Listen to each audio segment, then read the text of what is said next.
जय श्री कृष्ण। अध्याय 4 श्लोक 31। आगे का वर्णन। अनुवाद। हे कुरुश्रेष्ठ, जब यज्ञ के बिना मनुष्य इस लोक में या इस जीवन में ही सुखपूर्वक नहीं रह सकता तो फिर अगले जन्म में कैसे रह सकेगा। तात्पर्य, मनुष्य इस लोक में चाहे जिस रूप में रहे वह अपने स्वरूप से अनभिज्ञ रहता है। दूसरे शब्दों में भौतिक जगत में हमारा अस्तित्व हमारे पापपूर्ण जीवन के बहुगुणित फलों के कारण है।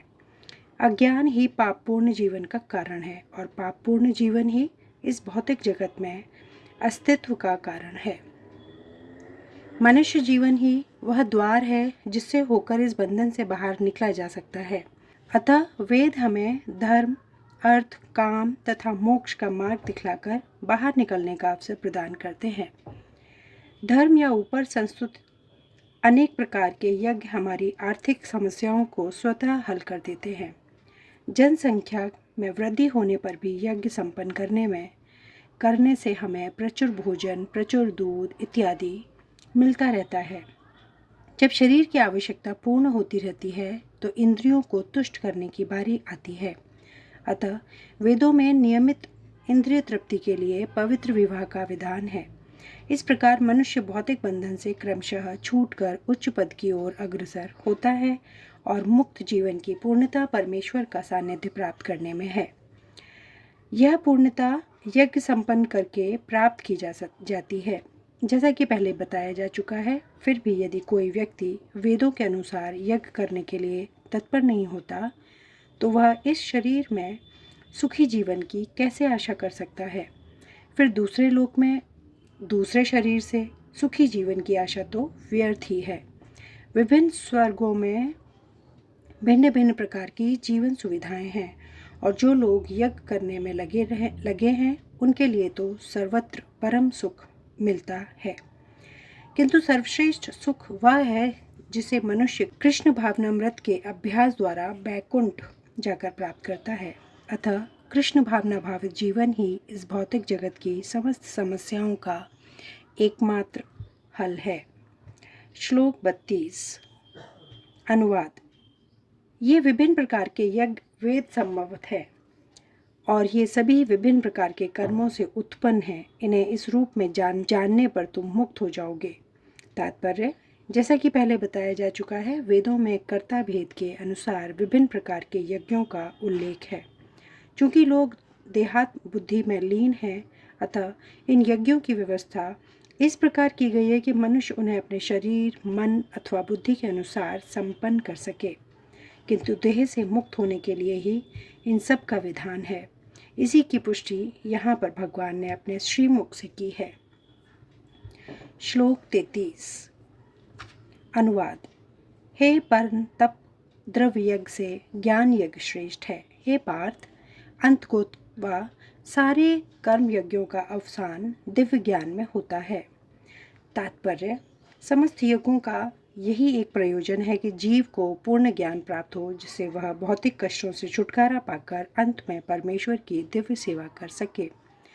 तो भी इन सारे यज्ञों की विविध क्रियाओं में रहस्य भरा है और मनुष्य को यह रहस्य जान लेना चाहिए। कभी कभी कर्ता की श्रद्धा के अनुसार यज्ञ विभिन्न रूप धारण कर लेते हैं। जब यज्ञकर्ता की श्रद्धा दिव्य ज्ञान के स्तर पर पहुंच जाती है तो उसे ज्ञान रहित द्रव्य यज्ञ करने वाले से श्रेष्ठ माना जाता है, क्योंकि ज्ञान के बिना यज्ञ भौतिक स्तर पर रह जाता है और इनसे कोई आध्यात्मिक लाभ नहीं हो पाता। यथार्थ ज्ञान का अंत कृष्ण भावनामृत में होता है, जो दिव्य ज्ञान की सर्वोच्च अवस्था है। ज्ञान की उन्नति के बिना यज्ञ मात्र भौतिक कर्म बना रहता है, किंतु जब उसे दिव्य ज्ञान के स्तर तक पहुंचा दिया जाता है तो ऐसे सारे कर्म आध्यात्मिक स्तर पर कर लेते हैं। चेतना भेद के अनुसार ऐसे यज्ञ कर्म कभी कभी कर्म कांड कहलाते हैं और कभी ज्ञान कांड। यज्ञ वही श्रेष्ठ है जिसका अंत ज्ञान में हो। श्लोक 34। अनुवाद। तुम गुरु के पास जाकर सत्य को जानने का प्रयास करो, उनसे विनीत होकर जिज्ञासा करो और उनकी सेवा करो। स्वरूप सिद्ध व्यक्ति तुम्हें ज्ञान प्रदान कर सकते हैं क्योंकि उन्होंने सत्य का दर्शन किया है। तात्पर्य, निसंदेह आत्म साक्षात्कार का मार्ग कठिन है, अतः भगवान का उपदेश है कि उन्हीं से प्रारंभ होने वाली परंपरा से प्रमाणिक गुरु की शरण ग्रहण की जाए। इस परंपरा के सिद्धांत का पालन किए बिना कोई प्रमाणिक गुरु नहीं बन सकता। भगवान आदि गुरु हैं, अतः गुरु परंपरा का ही व्यक्ति अपने शिष्य को भगवान का संदेश प्रदान कर सकता है। कोई अपनी निजी विधि का निर्माण करके स्वरूप सिद्ध नहीं बन सकता, जैसा कि आजकल के मूर्ख पाखंडी करने लगे हैं। भागवत का कथन है, धर्म तू साक्षात भगवत प्रणीतम। धर्म पथ का निर्माण स्वयं भगवान ने किया है, अतएव मनोधर्म या शुष्क तर्क से सही पद प्राप्त नहीं हो सकता। न ही ज्ञान ग्रंथों के स्वतंत्र अध्ययन से ही कोई आध्यात्मिक जीवन में उन्नति कर सकता है। ज्ञान प्राप्ति के लिए उसे प्रमाणिक गुरु की शरण में जाना ही होगा। ऐसे गुरु को पूर्ण समर्पण करके ही स्वीकार करना चाहिए और अहंकार रहित होकर दास की भांति गुरु की सेवा करनी चाहिए। स्वरूप सिद्ध गुरु की प्रसन्नता ही आध्यात्मिक जीवन की प्रगति का रहस्य है। जिज्ञासा और विनीत भाव के मेल से आध्यात्मिक ज्ञान प्राप्त होता है। बिना विनीत भाव तथा सेवा के विद्वान गुरु से की गई जिज्ञासाएं प्रभावपूर्ण नहीं होंगी। शिष्य को गुरु परीक्षा में उत्तीर्ण होना चाहिए और जब गुरु शिष्य में वास्तविक इच्छा देखता है तो स्वतः ही शिष्य को आध्यात्मिक ज्ञान का आशीर्वाद देता है। इस श्लोक में अंधानुगमन तथा निरर्थक जिज्ञासा इन दोनों की भर्त्सना की गई है। शिष्य न केवल गुरु से विनीत होकर सुने, अपितु विनीत भाव तथा सेवा और जिज्ञासा द्वारा गुरु से स्पष्ट ज्ञान प्राप्त करे। प्रमाणिक गुरु स्वभाव से शिष्य के प्रति दयालु होता है, अतः यदि शिष्य विनीत हो और सेवा में तत्पर रहे तो ज्ञान और जिज्ञासा का विनिमय पूर्ण हो जाता है। श्लोक 35। अनुवाद। स्वरूप सिद्ध व्यक्ति से वास्तविक ज्ञान प्राप्त कर चुकने पर तुम पुनः कभी ऐसे मोह को प्राप्त नहीं होगे, क्योंकि इस ज्ञान के द्वारा तुम देख सकोगे कि सभी जीव परमात्मा के अंश स्वरूप हैं, अर्थात वे सब मेरे हैं। तात्पर्य, स्वरूप सिद्ध व्यक्ति से ज्ञान प्राप्त होने का परिणाम यह होता है कि यह पता चल जाता है कि सारे जीव भगवान श्री कृष्ण के भिन्न अंश हैं।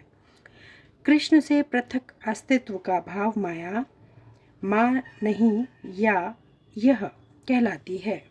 कुछ लोग सोचते हैं कि हमें कृष्ण से क्या लेना देना है, वे तो केवल महान ऐतिहासिक पुरुष हैं और परब्रह्म तो निराकार है।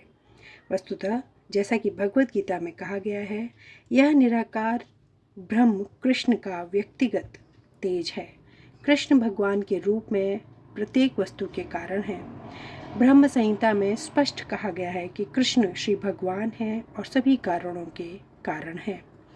यहाँ तक कि लाखों अवतार उनके विभिन्न विस्तार ही हैं। इसी प्रकार सारे जीव भी कृष्ण के अंश हैं। मायावादियों की यह मिथ्या धारणा है कि कृष्ण अपने अनेक अंशों में अपने निजी पृथक अस्तित्व को मिटा देते हैं। यह विचार सर्वथा भौतिक है। भौतिक जगत में हमारा अनुभव है कि यदि किसी वस्तु का विखंडन किया जाए तो उसका मूल स्वरूप नष्ट हो जाता है, किंतु मायावादी यह नहीं समझ पाते कि परम का अर्थ है कि एक और एक मिलकर एक ही होता है और एक में से एक घटाने पर भी एक बचता है। परब्रह्म का यही स्वरूप है। ब्रह्म विद्या का पर्याप्त ज्ञान न होने के कारण हम माया से आवृत हैं, इसलिए हम अपने को कृष्ण से पृथक सोचते हैं। यद्यपि हम कृष्ण के भिन्न अंश हैं, किंतु तो भी हम अपने उनसे भिन्न नहीं हैं। जीवों का शारीरिक अंतर माया है अथवा वास्तविक सत्य नहीं है। हम सभी कृष्ण को प्रसन्न करने के निमित्त हैं। केवल माया के कारण ही अर्जुन ने सोचा कि उसके स्वजनों से उसका क्षणिक शारीरिक संबंध कृष्ण के शाश्वत आध्यात्मिक संबंधों से अधिक महत्वपूर्ण है। गीता का संपूर्ण उपदेश इसी ओर लक्षित है कि कृष्ण का नित्य दास होने के कारण जीव उनसे पृथक नहीं हो सकता। कृष्ण से अपने को विलग मानना ही माया कहलाती है। परब्रह्म के भिन्न अंश के रूप में जीवों को एक विशिष्ट उद्देश्य पूरा करना होता है। उस उद्देश्य को भुलाने के कारण ही वे अनादिकाल से मानव, पशु, देवता आदि देहों में स्थित हैं। ऐसे शारीरिक अंतर भगवान की दिव्य सेवा के विस्मरण से जनित है। किंतु जब कोई कृष्ण भावना अमृत के माध्यम से दिव्य सेवा में लग जाता है तो वह इस माया से तुरंत मुक्त हो जाता है। ऐसा ज्ञान केवल प्रामाणिक गुरु से ही प्राप्त हो सकता है और इस तरह वह इस भ्रम को दूर कर सकता है कि जीव कृष्ण के तुल्य हैं। पूर्ण ज्ञान तो यह है कि परमात्मा कृष्ण समस्त जीवों के परम आश्रय हैं और इस आश्रय को त्याग देने पर जीव माया द्वारा मोहित होते हैं, क्योंकि वे अपना अस्तित्व पृथक समझते हैं। इस तरह विभिन्न भौतिक पहचानों के मानदंडों के अंतर्गत वे कृष्ण को भूल जाते हैं। किंतु जब ऐसे मोहग्रस्त जीव कृष्ण भावनामृत में स्थित होते हैं तो यह समझा जाता है कि वे मुक्ति पथ पर हैं, जिसकी पुष्टि भागवत में की गई है। मुक्ति का अर्थ है कृष्ण के नित्यदास रूप में, कृष्ण भावनामृत में अपनी स्वाभाविक स्थिति पर होना। श्लोक 36 के आगे का वर्णन अगले वीडियो में। धन्यवाद। जय श्री कृष्ण।